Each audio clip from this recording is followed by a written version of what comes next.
Matthew, Mark, and Luke are synoptic gospels that are written to who? Jews. To the Jews. They're written Jesus, well, they're written everybody. I shouldn't have said it that way, but they are Jesus under the law, fulfilling the law. He's not talking about the church. He's not, now things he says refer to the church that they don't understand, but that's not the context. The context is that he is speaking to Israel under the law about matters dealing with the law and matters dealing with their future, way, way, way in the future.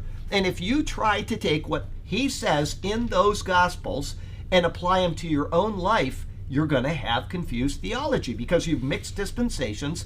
Paul says one thing, Jesus says another, and they don't match. Well, it's because they're not the same context. If you keep the context proper, then you don't have these contradictions. I had somebody, when I did the thing on the rapture, what was it, about 2 or 3 months ago, I did the thing on the rapture, and somebody emailed me and said, Charlie, you're a deceiver. He said, the Sermon on the Mount is speaking to everybody. He's not speaking to the Jews under the law. And just go down to what he says a little further down, where he says, I tell you, if you allow, what is it? Let me not misquote it. What were you saying? One tittle or... Yeah, one jot or tittle. That's what I'm looking for. If you allow one jot or tittle to fall from the law, etc. Okay, he's speaking about the law. He's not speaking to us about grace. He's not saying it at all. Let me take you there now. Thank you for getting that.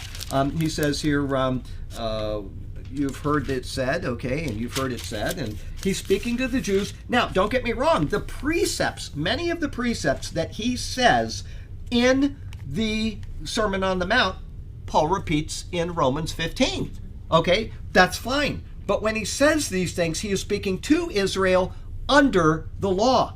He's not speaking to the church. So let me see if I can find where he says this. You shall love your enemy. I know it's right here somewhere. 5, verse 17. 17.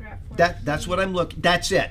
Do not think that I came to destroy the law or the prophets. I did not come to destroy, but to fulfill. For assuredly I say to you, till heaven and earth pass away, one jot or one tittle will by no means pass from the law till all is fulfilled. As I said about 15 minutes ago, the law was given to who? The Jews, and to nobody else. No other group of people on the planet was given the law of Moses.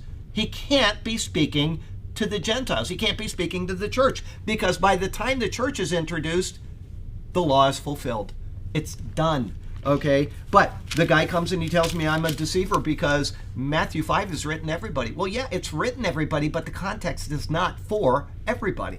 So anyway, we'll go on.